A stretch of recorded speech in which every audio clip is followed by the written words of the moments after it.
Bonjour, c'est Ursule encore.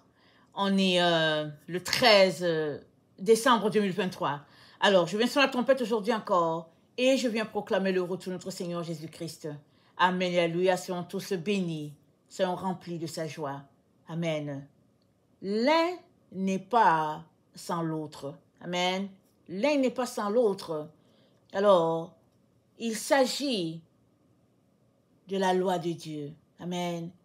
Beaucoup d'enfants de Dieu disent qu'ils sont délivrés de la loi, qu'ils sont sous la grâce et que Jésus-Christ les a libérés. Et ils disent que c'est Paul qui l'a dit. Et beaucoup d'enfants de Dieu vivent dans cette zone du milieu-là où ils ne veulent pas faire grand effort pour sortir de leurs péchés ou bien des différents liens qui les gardent captifs. Et dans Romains 7, voilà ce qui est écrit. C'est dit, car je ne sais pas ce que je fais. Le verset 15. Je ne fais point ce que je veux et je fais ce que je hais.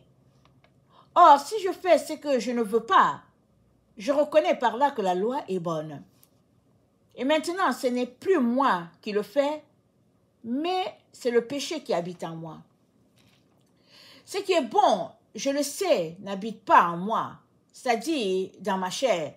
J'ai la volonté, mais non le pouvoir de faire le bien. Car je ne fais pas le bien que je veux, et je fais le mal que je ne veux pas. Et si je fais ce que je ne veux pas, ce n'est pas moi qui le fais, c'est le péché qui habite en moi. Je trouve donc en moi cette loi. Quand je veux faire le bien, le mal est attaché à moi. Car je prends plaisir à la loi de Dieu, selon l'homme intérieur. Mais je vois dans mes membres une autre loi qui lutte contre la loi de mon entendement et qui me rend captif de la loi du péché qui est dans mes membres. Misérable que je suis, qui me délivrera du corps de cette mort? Grâce soit rendue à Dieu par Jésus-Christ notre Seigneur. Ainsi donc moi-même, je suis par l'entendement esclave de la loi de Dieu, je suis par la chair esclave de la loi du péché. Il n'y a donc maintenant aucune condamnation pour ceux qui sont en Jésus-Christ. En effet, la loi de l'esprit de vie en Jésus-Christ m'a affranchi de la loi du péché et de la mort. Car chose impossible à la loi, parce que la chair la rendait sans force, Dieu a condamné le péché dans la chair, en envoyant à cause du péché son propre Fils dans une chair semblable à celle du péché. Et cela afin que la justice de la loi fût accomplie en nous, qui marchons non selon la chair, mais selon l'esprit. Et ceux, en effet, qui vivent selon la chair, s'affectionnent aux choses de la chair, tandis que ceux qui vivent selon l'esprit s'affectionnent aux choses de l'esprit. Donc, je vais m'arrêter là. Alors, beaucoup d'enfants de Dieu disent qu'ils ont été délivrés de la loi. Et plusieurs aiment citer les démonstrations de Paul. Mais si on prend les écrits de Paul, qu'on les lit, on va voir qu'au fait, Paul n'est pas en train de dire qu'on ne doit pas respecter la loi. Sinon, Paul lui-même, il y aurait un problème parce que Paul a respecté la loi jusqu'au bout. Paul respectait bien la loi. Mais il parlait de cette loi-là que les hommes ont ajoutée à côté de la Torah pour lier les Israélites. Et Paul était en train de démontrer dans les différentes synagogues, il était en train de dire, toutes ces autres lois-là, ce n'est pas important. C'est plutôt des lois qui rendent esclaves. Parce que lui-même, il était pharisien. Donc, il respectait toutes ces choses-là. Paul respectait toutes ces choses. Il était un bon élève pharisien. Et, rappelons-nous, quand Jésus-Christ l'a rencontré, il venait d'obtenir une lettre pour aller maltraiter les chrétiens. C'était un bon élève. Il comprend très bien dans quoi il était et comment Jésus-Christ l'a fait sortir de là. Donc, Paul ne peut pas nous dire de ne pas respecter la loi. Il parlait de la loi des hommes. Et il disait, et il a dit, nous sommes à Romains 7, le verset 24, il dit, misérable que je suis, qui délivrera du corps de cette mort? Grâce soit rendue à Dieu par Jésus-Christ notre Seigneur.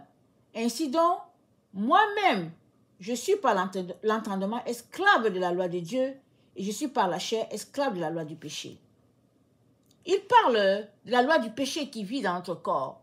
Que si on ne fait pas attention, on va toujours tomber et on sera traîné ça et là par différentes sortes de péchés, par différents types de vices. Mais il n'est pas en train de nous dire de ne pas observer la loi de Dieu.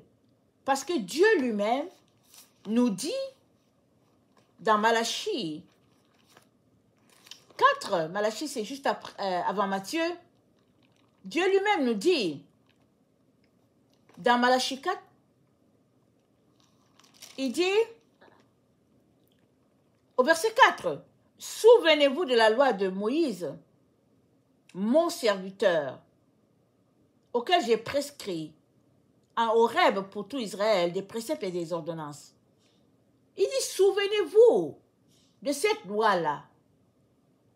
Si ce n'était pas important, Dieu n'allait pas nous dire de nous souvenir de la loi qu'il a donnée à Moïse. Et qu'est-ce qu'il a dit?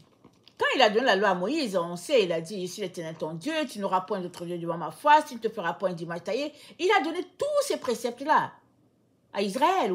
Rappelons-nous, Israël était en Égypte. Israël marchait selon les lois établies en Égypte par le Pharaon. Israël n'observait pas les lois de leurs ancêtres parce qu'ils étaient des esclaves. Et même quand Moïse a parlé longtemps à Pharaon, Pharaon a dit, ok, d'accord, ils n'ont qu'à adorer leur Dieu ici en Égypte. Et Moïse a dit, non, non, non, ils ne peuvent pas adorer Dieu ici. Dieu a dit, ils n'ont qu'à aller m'adorer. Je veux que mon peuple parte d'ici, ils n'ont qu'à aller m'adorer ailleurs. Mais quand on s'arrête, qu'on pense bien, l'Égypte avait un Dieu, parce que Pharaon était un Dieu, et les Israélites étaient des esclaves. Comment ils allaient pouvoir adorer Dieu selon les conditions de Dieu? Ce n'était pas possible. Amen, ce n'était pas possible. Alors, Dieu leur a dit avant de partir, n'oubliez pas de demander à vos maîtresses des objets et tout ce qu'ils vous donneront. Donc, Israël a reçu des cadeaux, ils sont partis. Mais quand ils sont arrivés dans le désert, qu'est-ce qui s'est passé? Dieu a dit à Israël, sanctifie le peuple, je vais les rencontrer. Et après aussi, Moïse est allé sur la montagne, il a fait 40 jours. Dieu lui a donné les tablettes de la loi. Et Dieu a établi les règles. Il a donné à Israël la base. Parce qu'Israël sortait d'Égypte, il ne savait pas comment vivre selon les lois de l'Éternel des armées. Et Dieu leur dit, voilà comment vous devez vous comporter. Vous ne devez pas faire ceci, vous ne devez pas faire cela et tout ça. Vous devez observer le sabbat. Voilà ce que vous devez faire. Alors, comment Dieu peut encore dire de ne pas observer sa loi? Parce que les chrétiens, ils reconnaissent Paul comme un apôtre de Jésus. Ils reconnaissent Paul comme un vrai serviteur de Jésus. Alors, comment Paul, que vous reconnaissez comme un serviteur de Jésus, peut-il vous dire de ne pas observer la loi de Dieu? Ce n'est pas possible. C'est de l'abus, c'est du mensonge monté de toutes pièces pour garder les enfants de Dieu loin de la vérité. Amen. Et l'autre élément qui est important de mentionner, c'est que la loi, c'est la lumière. Amen. La loi, c'est la lumière. La loi dit, faut pas voler, faut pas mentir, faut pas tricher. Mais si tu t'apprêtes à voler, tu sais que la loi a dit de ne pas le faire, alors tu ne le fais pas. Alors comment Paul peut-il vous dire de ne pas observer la loi?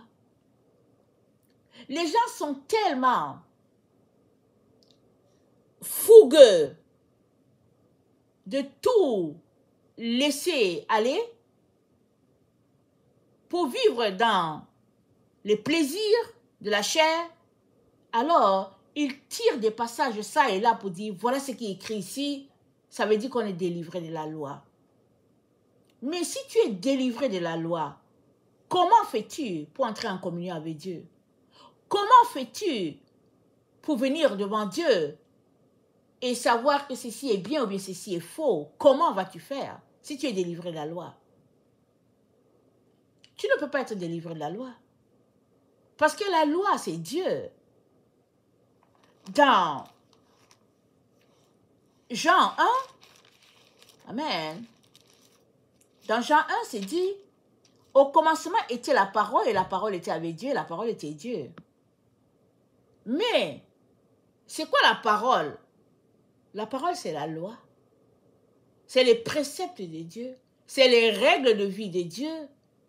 Alors, si au commencement était la parole, allons-y, au commencement était la loi.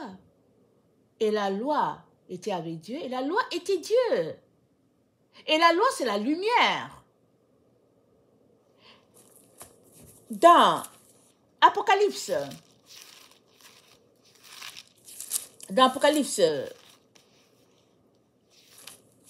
21, c'est dit,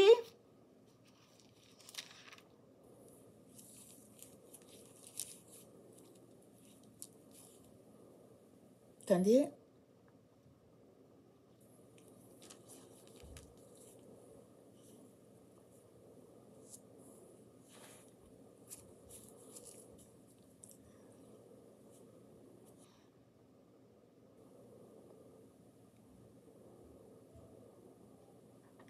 au verset 22, je ne vis point de temple dans la ville, car le Seigneur Dieu Tout-Puissant est son temple, ainsi que l'agneau. Le Seigneur Dieu puissant est son temple ainsi que l'agneau. Et à Apocalypse 22, c'est dit, au verset 3, il n'y aura plus d'anathème, le trône de Dieu et de l'agneau sera dans la ville, ses serviteurs le serviront et verront sa face et son nom sera sur leur front. Il n'y aura plus de nuit et ils n'auront besoin de lampes, ils n'auront besoin ni de lampes ni de lumière, parce que le Seigneur Dieu les éclairera et ils régneront au siècle des siècles. Mais Dieu va les éclairer comment? Il va les éclairer avec sa parole. Et c'est quoi sa parole? Sa parole, c'est la loi. Amen. Sa parole, c'est la loi. C'est ça qui est la lumière. Ta parole est une lampe à mes pieds, une lumière sur mon sentier. Le psaume 119, le verset 105. Donc, ce n'est que par la parole de Dieu que tu es éclairé. Alors, si tu ne la lis pas pour la mettre en pratique, si tu n'observes pas ce qui est dit dedans, tu ne sauras pas. Qu'est-ce que Dieu attend de toi? Tu seras envahi de ténèbres.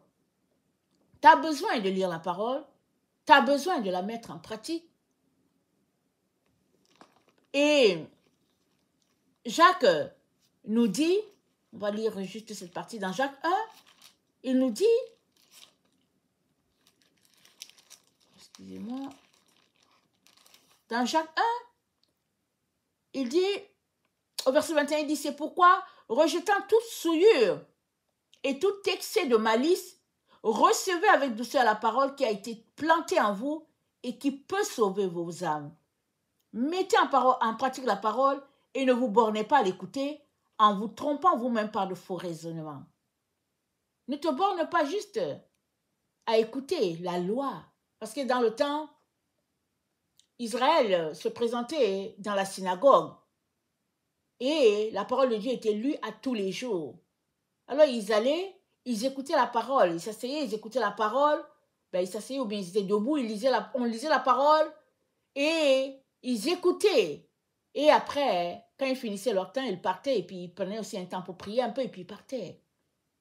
Et Jacques leur dit, ne vous bornez pas juste à écouter la parole. Mais il faut que vous la mettiez en pratique. Si vous mettez la parole en pratique, alors vous allez être transformés. Mais si vous ne la mettez pas, alors ça n'aura servi à rien que vous soyez venus pour écouter la parole. Parce que rappelez-vous, en ce temps, hein, il n'y avait pas la Bible. Et puis, la Torah, c'était les sacrificateurs qui l'avaient. Et souvent, si vous lisez les écrits, le roi demandait de faire venir les prophètes pour venir lire tel passage, parce que il n'y avait pas beaucoup de copies, c'était sacré, et les sacrificateurs venaient, on faisait sortir le livre de la loi, on lisait, et après on le rangeait. Donc le peuple venait juste pour écouter. Et Jacques dit, il faudrait mettre en pratique ce que vous avez écouté. Parce que si vous ne mettez pas ça en pratique, vous n'allez pas avancer, vous ne serez pas transformés. C'est ça qu'il leur dit. Et aujourd'hui, l'enfant de Dieu, qui a dans sa main la Bible et tout le nécessaire, l'enfant de Dieu dit, j'ai été délivré de la loi. Parce que Christ est mort pour moi, il m'a donné la vie, je ne suis plus sous la loi. Beaucoup d'enfants de Dieu disent ça. Beaucoup le prêchent, beaucoup.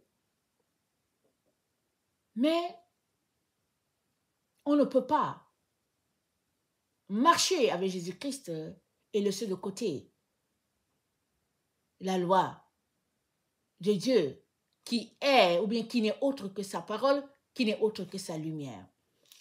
Aussi, quand Jésus-Christ devait aller à Golgotha, amen, à Gethsemane, il a pris avec lui Simon-Pierre, Jean et Jacques.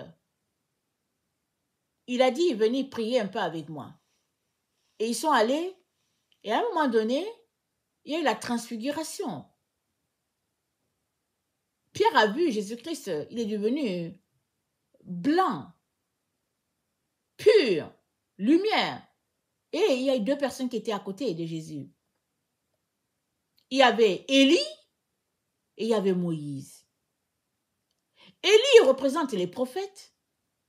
Moïse représente la loi. Alors, il y a un signe, un symbole très fort ici. Jésus-Christ a été transfiguré devant les apôtres, les 3 apôtres, avant d'aller à la croix. Le message de Dieu était clair. Si vous voulez être changé, vous ne pouvez pas vous séparer de la loi et des prophètes. C'est ça que Dieu est en train de leur dire. Vous ne pouvez pas vous séparer. Moïse est important, Élie est important. Maintenant, il y en a qui disent, Malachie, ça a été écrit, c'est dans l'Ancien Testament. Ils disent ça. Mais les apôtres ont étudié Malachie, ils ont vécu au 1er siècle. Ils ont vécu au 2e, ils ont vécu au 3e. Ça dit tous les siècles avant le nôtre. Nous sommes du 20e et 21e siècle. Et nous sommes ceux-là qui voulons dire que nous connaissons. Et nous refusons de pratiquer la loi de Dieu. Nous ne pouvons pas. Amen. Nous ne pouvons pas marcher sur cette voie-là. La voie de la complaisance. Il y a beaucoup d'enfants de Dieu qui sont là-dedans. Amen. Et nous devons sortir de là. Et pratiquer la vérité. Et la pratique de la vérité, c'est de lire la parole de Dieu. La mettre en application et encourager les enfants de Dieu à faire de même. Et l'autre élément qui est important de mentionner, parce que si Dieu avait enlevé la loi, il n'aurait pas dit, attendez, c'est dans Deutéronome. Dans Deutéronome 6, voilà ce qu'il a dit à Israël. Il a dit, Et ces commandements que je te donne aujourd'hui, c'est dans le verset 6, Deutéronome 6, le verset 6. Et ces commandements que je te donne aujourd'hui seront dans ton cœur. Tu les inculqueras à tes enfants et tu en parleras quand tu seras dans ta maison, quand tu iras en voyage, quand tu te coucheras, quand tu te lèveras. Tu les liras comme un signe sur tes mains. Ils seront comme des frontaux entre tes yeux. Tu les écriras sur les poteaux de ta maison et sur tes portes. C'est Dieu qui a donné ça à Israël. Ce qu'ils doivent faire de la loi, des commandements. Et le même Dieu, dans Apocalypse 13, le verset 8, il nous dit, « Et tous les habitants de la terre l'adoreront, ceux dont le nom n'a pas été écrit dès la fondation du monde dans le livre de vie de l'agneau qui a été immolé. » Donc, tous ceux-là qui ne retournent pas à l'origine, à la façon dont Dieu a fixé les choses, ils vont se retrouver à adorer la bête. Et ceux-là qui ne vont pas adorer la bête, ils auront la marque de Dieu sur le front, c'est-à-dire le tav, ils l'auront. Et le tav, qui est la marque finale, qui est la 22e lettre de l'alphabet hébraïque, c'est la croix de Jésus. Mais le tav, ce n'est pas né quand Jésus-Christ est mort sur la croix. Le tav existait déjà depuis longtemps. Les prophètes d'antan, les gens d'avant, ils connaissaient les lettres de l'alphabet hébraïque parce que c'est Dieu qui leur a donné ça. Donc, Dieu ne peut pas en même temps dire, je vais enlever la loi, Jésus-Christ est mort sur la croix, vous n'en avez plus besoin, mais en même temps dire que, ok, ceux-là qui ne vont pas retourner à l'origine, ils vont se retrouver à adorer la bête, et ça ne marche pas. Avant de s'associer à une pensée, avant de s'associer à un enseignement, il est important de lire toute la Bible, de savoir qu'est-ce que Dieu a dit, qu'est-ce que Dieu n'a pas dit. Et si on ne lit pas toute la Bible, amen, si on ne la lit pas, toute la Bible, si on ne va pas de l'Ancien Testament au Nouveau Testament, si on ne fait pas des croisements, si on ne va pas chercher, on peut juste s'arrêter sur certains versets pour dire, ok, c'est écrit ici, et puis voilà ce qui se passe.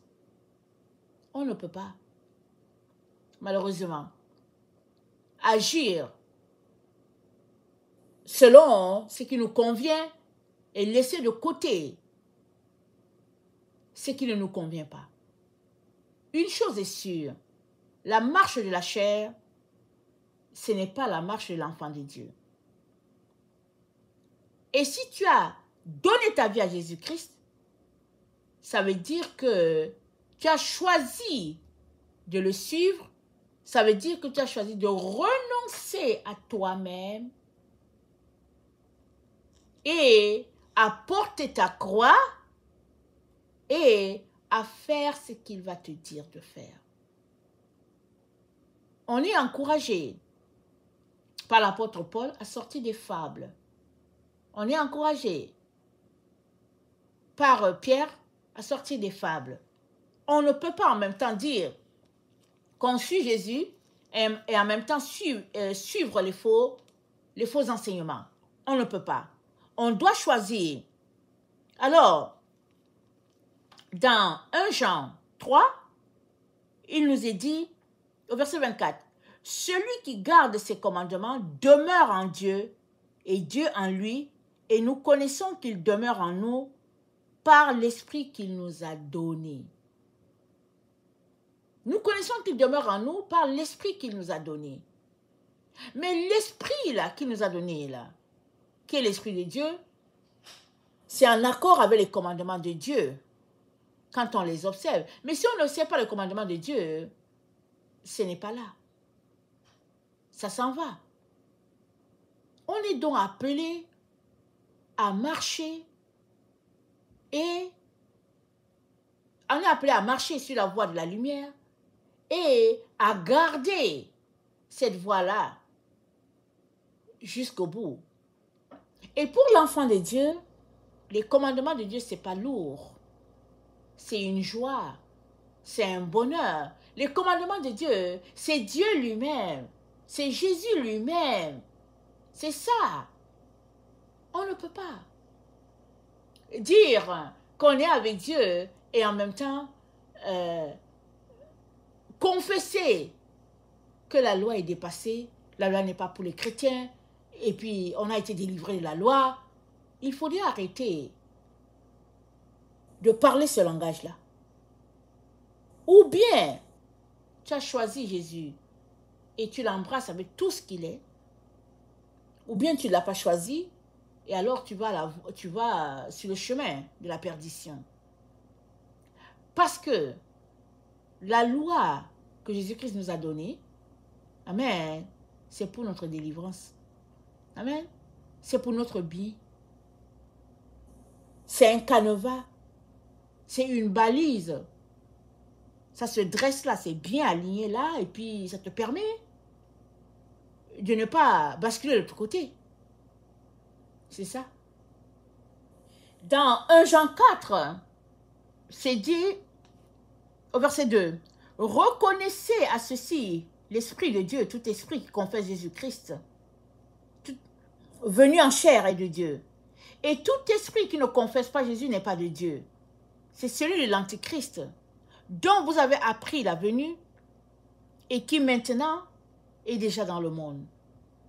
Vous, petits enfants, vous êtes de Dieu et vous les avez vaincus, parce que celui qui est en vous est plus grand que celui qui est dans le monde. » Donc, mais qui est en toi? C'est l'Esprit de Dieu.